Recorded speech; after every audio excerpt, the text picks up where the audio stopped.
Hello everyone, welcome back to my YouTube channel. As you all know, this is Arpit Raj और आज के video में मैं लेकर के प्रस्तुत हूँ मैट्रिसेस यानी आव्यूह का सेकंड वीडियो लेक्चर, जिसमें हम डिस्कस करेंगे टाइप्स ऑफ मैट्रिसेस के बारे में। अपने पिछले वीडियो में हमने मैट्रिक्स के इंट्रोडक्शन, डेफिनेशन, नोटेशन और इसके इम्पोर्टेंस पर डिटेल्ड डिस्कशन किया था। उसी कड़ी में आज से हम सविस्तार और सबसे आसान तरीके से डिस्कस करेंगे टाइप्स ऑफ मैट्रिसेस के बारे में, यानी आव्यूहों के प्रकार के बारे में। तो here is an advice to all of you कि मैं ऐसे ही रेगुलरली मैथमेटिक्स के डिफरेंट ब्रांचेस और डिफरेंट पेपर्स से रिलेटेड टॉपिक्स पर वीडियोस अपलोड करता रहता हूँ। तो मेरा चैनल आप लोगों के लिए काफ़ी हेल्पफुल है, तो आप हमारे चैनल के साथ बने रह सकते हैं। तो आइए वीडियो को शुरू करते हैं। देखिए, यहाँ पे हमें डिस्कस करना है आव्यूह कितने प्रकार के होते हैं, है ना। तो आव्यूह पढ़ रहे हैं, तो यहाँ पे हमें आव्यूहों के गुण धर्म के आधार पर या आव्यूहों के सामान्य विशेषताएं जो हैं उन विशेषताओं के आधार पर हम आव्यूहों को डिफरेंट टाइप्स में बांटेंगे। तो यहाँ पे आप जानते हैं कि आव्यूह एक रेक्टेंगुलर एरे होता है ना, एक आयताकार व्यवस्था होती है। तो अब उस आयताकार व्यवस्था में पंक्तियां होती हैं, स्तंभ होती हैं, और उन पंक्तियों और स्तंभ में अवयव होते हैं, एलिमेंट्स होते हैं, ठीक है। तो किसी भी अवयवों को बेसिकली जब हम मूलभूत रूप से जब अवयवों को डिफरेंट कैटेगरीज में या डिफरेंट टाइप्स में बांटते हैं, इनको स्टडी करते हैं, जब हम अवयवों की पंक्तियों के आधार पर, स्तंभों के आधार पर, उनके क्रम या कोटि के आधार पर और उनके अवयवों के आधार पर आदि विशेष गुण धर्मों के आधार पर हम अवयवों को अलग अलग भागों में बांटते हैं, ठीक है। तो आज के वीडियो में हम मैट्रिसेस के केवल 3 टाइप्स पर डिटेल डिस्कशन करेंगे। हम इसी तरीके से आने वाले वीडियो लेक्चर्स में मैट्रिक्स के टाइप्स पर हमारा डिस्कशन चलता रहेगा। आने वाले 2 से 3 वीडियोस में हम केवल और केवल मैट्रिसेस के टाइप्स पर ही डिटेल में डिस्कशन करेंगे, सो दैट कि आपको किसी भी प्रकार का कोई भी डाउट या कन्फ्यूजन ना रह जाए, है ना। मैं हर एक चीज़ को यहाँ पे बहुत ही आसान भाषा में समझाने वाला हूँ, सो दैट आपके सारे के सारे कंसेप्ट्स क्लियर हो जाएं। फिर भी अगर आपको कोई डाउट या क्वेरी रह जाती है तो आप हमें कमेंट के माध्यम से निश्चित रूप से निस्संदेह पूछ सकते हैं, और हम आपके हर एक प्रश्न का उत्तर देने का भरसक प्रयास करेंगे। एक मैट्रिक्स है स्क्वायर मैट्रिक्स, एक है हॉरिजॉन्टल मैट्रिक्स और एक है वर्टिकल मैट्रिक्स। इन तीनों मैट्रिसेस के बारे में हम पढ़ेंगे, यानी कि वर्ग आव्यूह, क्षैतिज आव्यूह और ऊर्ध्वाधर आव्यूह। इन्हीं तीनों आव्यूहों के बारे में आज हम डिस्कस करेंगे डिटेल में। वैसे भी तो मैट्रिसेस कई प्रकार की होती हैं, जिसको हम आगे 1 बाय 1 करके डिस्कस करने वाले हैं, लेकिन आज हम जो 3 पढ़ने जा रहे हैं, इन 3 टाइप्स में हम मैट्रिक्स में आए स्तंभों, पंक्तियों की संख्या के आधार पर डिवाइड करते हैं इन 3 टाइप्स में, ठीक है। तो फर्स्ट ऑफ ऑल हम डिस्कस करने जा रहे हैं स्क्वायर मैट्रिक्स यानी कि वर्गाव्यूह के बारे में। जैसा कि नाम से स्पष्ट है, वर्गाव्यूह, है ना। अभी पिछले वीडियो में हमने डिस्कस किया था कि आव्यूह जो होता है वो रेक्टेंगुलर आयताकार एरे होता है, आयताकार व्यवस्था होती है। और हम जानते हैं जो वर्ग होते हैं वो स्पेशल टाइप के आयत होते हैं, जिनमें लंबाई और चौड़ाई दोनों एक दूसरे के बराबर होती हैं, ठीक है। तो जैसे कि वर्ग में लंबाई और चौड़ाई दोनों बराबर होती है, उसी तरीके से यहाँ पे हम मैट्रिसेस का विभाजन करें उनकी पंक्तियों की संख्या और स्तंभों की संख्या के आधार पर। तो यहाँ से आप वर्ग आव्यूह से तुरंत आप यहाँ पे लॉजिक लगा लें, तुरंत आप दिमाग लगा लें कि वर्ग आव्यूह का मतलब होगा एक ऐसा आव्यूह जिसमें पंक्तियों की संख्या स्तंभों की संख्या के बराबर हो जाएगी, है ना। वही कहता है इसका डेफिनेशन, जो कि है a matrix in which the number of rows is equal to the number of columns is called the square matrix, है ना।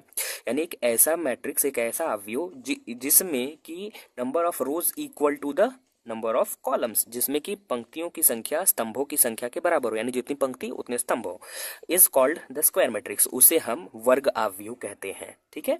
फॉर एग्जाम्पल, एक मैट्रिक्स ए लिया गया है। यह एक 2x2 का मैट्रिक्स है जिसमें कि 2 पंक्तियां और 2 स्तंभ हैं, है ना। तो इस प्रकार से यहाँ पे पंक्तियों और स्तंभों की संख्या बराबर है, तो ये मैट्रिक्स ए जो है यह एक स्क्वायर मैट्रिक्स यानी वर्ग आव्यूह है। उसी प्रकार से यहाँ पे एक मैट्रिक्स बी दिया गया है जिसमें 3 पंक्तियां हैं और 3 स्तंभ है, यानी ये 3x3 का मैट्रिक्स है। चूंकि यहाँ पे पंक्तियों और स्तंभों की संख्या बराबर है, तो वो मैट्रिक्स बी भी एक वर्गाव्यूह या स्क्वायर मैट्रिक्स है। तीसरा मैट्रिक्स सी लिया गया है जिसमें आप देख पा रहे हैं कि 4 पंक्तियां और 4 स्तंभ दिए गए हैं, तो ये 4x4 टाइप का मैट्रिक्स है, तो मैट्रिक्स सी भी एक वर्गाव्यूह है। अभी यहाँ पे मैंने ये जो टाइप लिखा है 2x2 ऑर्डर, ये स्क्वायर मैट्रिसेस के केस में इस तरीके से नहीं लिखा जाता है। ये समझने के लिए केवल मैंने यहाँ पे लिख दिया है, ठीक है। क्योंकि जनरली हम मैट्रिसेस में इस तरह का नोटेशन इस्तेमाल करते हैं, तो यहाँ पे लेकिन स्क्वायर मैट्रिसेस के केस में जो ऑर्डर होता है अलग होता है। स्क्वायर मैट्रिसेस का ऑर्डर का डेफिनेशन थोड़ा सा अलग होता है, जिसको हम अभी डिस्कस करने वाले हैं। ऐसे मैट्रिक्स जिसमें कि पंक्तियों की संख्या स्तंभों की संख्या के बराबर हो, उसका नाम स्क्वायर या मैट्रिक्स या फिर वर्ग आव्यूह नाम रखने के पीछे एक लॉजिक ही है कि अभी हमने देखा कि जो स्क्वायर मैट्रिसेस होती हैं उसमें पंक्तियों की संख्या स्तंभों की संख्या के बराबर होती है ना, यानी कि जितनी पंक्ति होंगी उतने ही स्तंभ होंगे, ठीक है। यानी क्षैतिज रेखा की जितनी लंबाई जाएगी उतना ही ऊर्ध्वाधर रेखा की लंबाई जाएगी। यानी अगर हम ट्रिक के रूप में अगर इसे समझना चाहें तो स्क्वायर मैट्रिसेस में आप देख रहे हैं कि क्षैतिज रेखा की लंबाई ऊर्ध्वाधर रेखा की लंबाई दोनों बराबर होती है ना। क्षैतिज रेखा यानी पंक्ति और ऊर्ध्वाधर रेखा यानी स्तंभ। तो इस प्रकार के मैट्रिसेस के लिए आपका रेक्टेंगुलर एरे जो है वो स्क्वायर एरे की तरह दिखाई देने लगता है। दैट्स वाई यहाँ पे इस प्रकार के मैट्रिसेस को हम स्क्वायर मैट्रिसेस या फिर वर्ग आव्यूह बोलते हैं, ठीक है। क्योंकि इसमें पंक्तियों की संख्या और स्तंभों की संख्या एक दूसरे के बराबर होती है। तो चूंकि स्तंभों की संख्या पंक्तियों की संख्या के बराबर है, तो स्पष्टतः आप यहाँ से कह सकते हैं कि वर्ग आव्यूह में एक पंक्ति में जितने अवयव होंगे उसी वर्ग आव्यूह के स्तंभ में भी उतने ही अवयव होंगे। किसी भी एक स्तंभ में उतने ही अवयव होते हैं, ठीक है। तो यहाँ पे मैंने लिखा है clearly for square matrix A, यानी कि अगर कोई आपका एक वर्ग आव्यूह हो, स्क्वायर मैट्रिक्स हो, तो उसके लिए n इक्वल टू एम को where a equal to square bracket a i j square bracket close n cross m. यानी कि जब आपके पास कोई matrix a i j n cross m order का दिया गया होता है, तो वो मैट्रिक्स ए तभी स्क्वायर मैट्रिक्स कहा जाता है जब एन इक्वल टू एम, यानी यहाँ पे पंक्तियों की संख्या उसके स्तंभों की संख्या के बराबर हो जाए, ठीक है। यहाँ पे मैंने एक इंपॉर्टेंट नोट लिखा है, if a equal to square bracket a i j square bracket close n cross n, है ना, इज एनी स्क्वायर मैट्रिक्स, है ना। अगर आपका एक मैट्रिक्स ए है, वो कोई एक स्क्वायर मैट्रिक्स है, यहाँ पे n क्रॉस n मैंने लिखा है क्योंकि n इक्वल टू m है, तो m की जगह पे भी मैंने n लिख दिया है। तो अगर आपके पास a कोई एक स्क्वायर मैट्रिक्स है having equal number of rose and equal number of columns, चूंकि यहाँ n क्रॉस n लिखा है तो इसका मतलब पंक्तियों की संख्या और स्तंभों की संख्या दोनों बराबर है। तो आपके पास अगर a कोई ऐसा वर्ग आव्यूह है जिसमें कि पंक्तियों की संख्या और स्तंभों की संख्या बराबर हो, then a is called a square matrix of order n। तो फिर जो आव्यूह a है इसे हम n कोटि का, यहाँ पे देखें ऑर्डर n कोटि का वर्ग आव्यूह कहते हैं instead of n cross n। यानी कि वर्ग आव्यूह के केस में instead of n cross n मतलब n क्रॉस n क्रम का आव्यूह कहने के बजाय हम इसे सिर्फ n क्रम का आव्यूह कहते हैं स्क्वायर मैट्रिसेस के केस में, है ना। तो आपके पास अगर कोई भी एक स्क्वायर मैट्रिक्स दी गई है तो उसमें पंक्तियों की संख्या स्तंभों की संख्या के बराबर होगी, तो n क्रॉस n, तो उसका क्रम जो होता है उसे हम n क्रॉस n न लिख करके इंस्टीड ऑफ, देखिए यहाँ पे मैंने लिखा है instead of n cross n, यानी उसका क्रम को n क्रॉस n न लिख करके उसके क्रम को केवल n लिख दिया जाता है सिंपली, ठीक है। ये केवल स्पेशल केस में यानी वर्ग आव्यूह के यानी स्क्वायर मैट्रिसेस के केस में ही किया जाता है, ठीक है।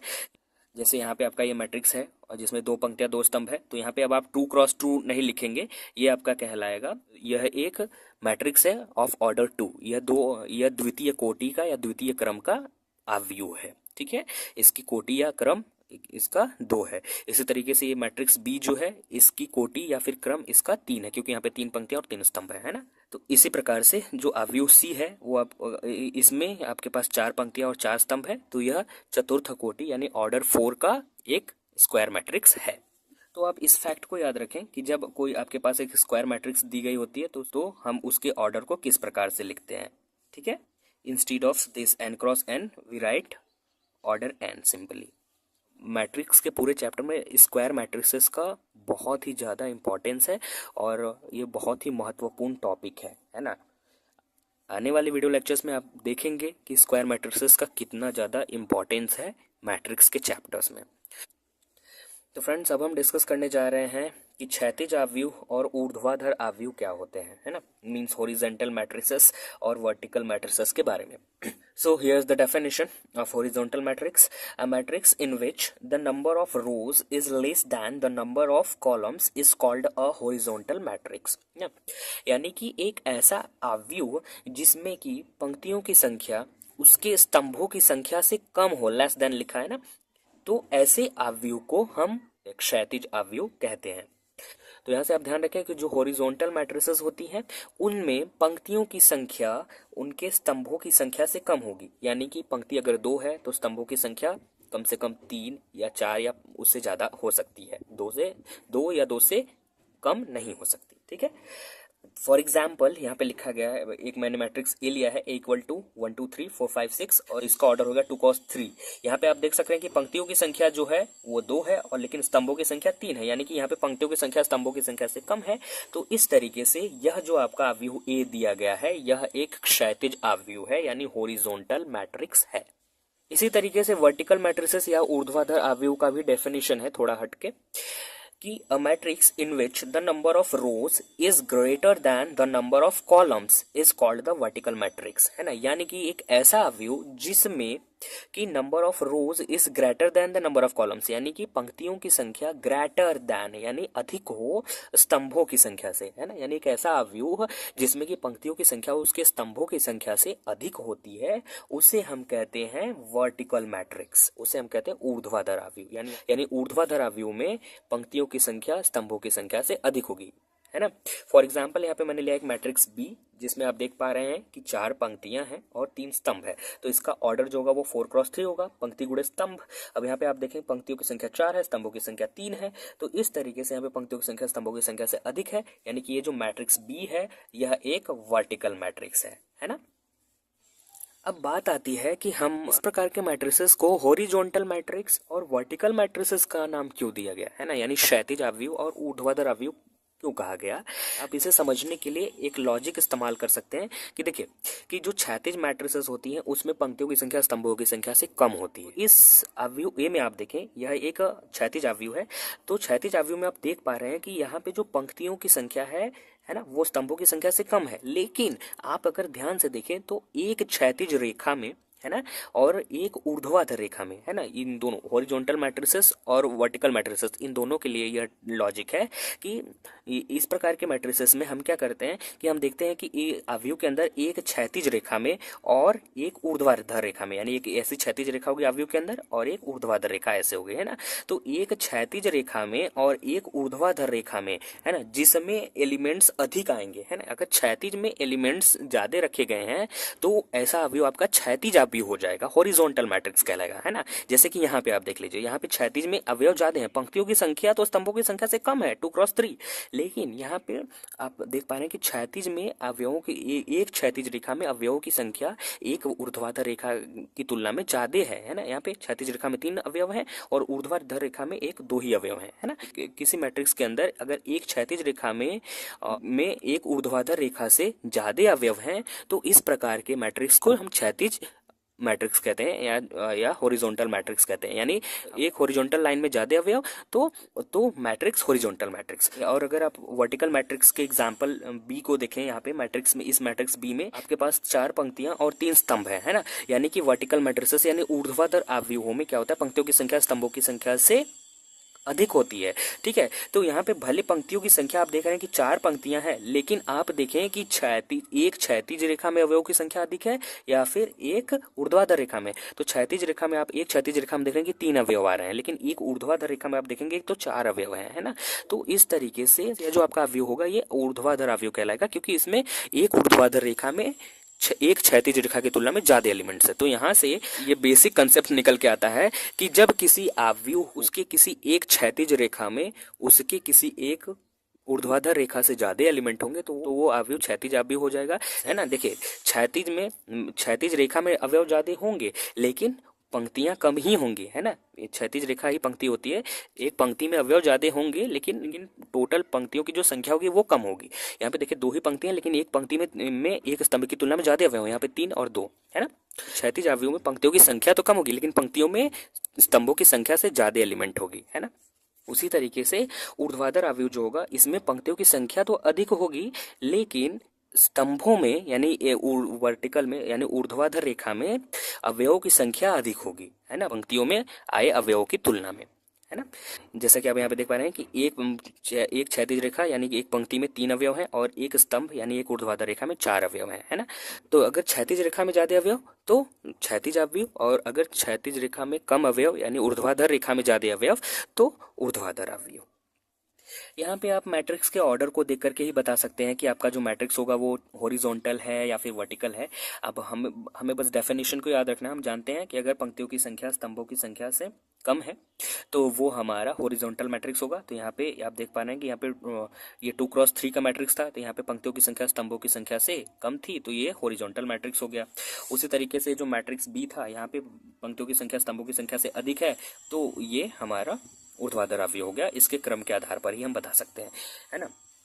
यहाँ पे मैंने 3 एक्सरसाइजेस लिए हैं। यहाँ पे ये जो मैट्रिक्स दिया गया है इसका ऑर्डर आप देख रहे हैं 3x2 है, यानी कि इसमें 3 पंक्तियां और 2 स्तंभ है। तो यहाँ पे पंक्तियों की संख्या जो है स्तंभों की संख्या से अधिक है। तो ये पहला मैट्रिक्स हॉरिजॉन्टल मैट्रिक्स है या फिर वर्टिकल मैट्रिक्स है, ये आप कमेंट करके बताएं। उसी प्रकार से यहाँ पे हमने दूसरा मैट्रिक्स लिया है, इसका ऑर्डर है 2x4, यानी पंक्तियां 2 हैं स्तंभ 4 हैं। तो आपको बताना है कि ये हॉरिजॉन्टल मैट्रिक्स है या फिर वर्टिकल मैट्रिक्स। और उसी तरीके से यहाँ पे हमने एक तीसरा एक्सरसाइज लिया है जिसमें कि 3 पंक्तियां 3 स्तंभ है, यानी कि इसका ऑर्डर 3x3 है। तो आपको बताना है कि ये किस प्रकार का मैट्रिक्स है, ये हॉरिजॉन्टल है या वर्टिकल है या फिर स्क्वायर मैट्रिक्स है ना। तो ये 3 एक्सरसाइजेस हैं। इन तीनों एक्सरसाइजेस के आंसर आप हमें कमेंट में अवश्य दें। हम देखेंगे कि किसका आंसर सही है, उसके आंसर को पिन किया जाएगा। तो आज की वीडियो में सिर्फ इतना ही। आज हमने स्क्वायर मैट्रिसेस, हॉरिजॉन्टल मैट्रिसेस और वर्टिकल मैट्रिसेस के कंसेप्ट को डिटेल में डिस्कस किया। अपने अगले वीडियो में हम बहुत जल्द लेकर के प्रस्तुत होंगे मैट्रिसेस के फर्दर टाइप्स के बारे में, यानी आगे जो बेसिक मैट्रिसेस के टाइप्स हैं उनके बारे में हम यहाँ पे डिटेल में डिस्कशन करेंगे। कल फिर मिलेंगे एक नए वीडियो के साथ, तब तक के लिए धन्यवाद।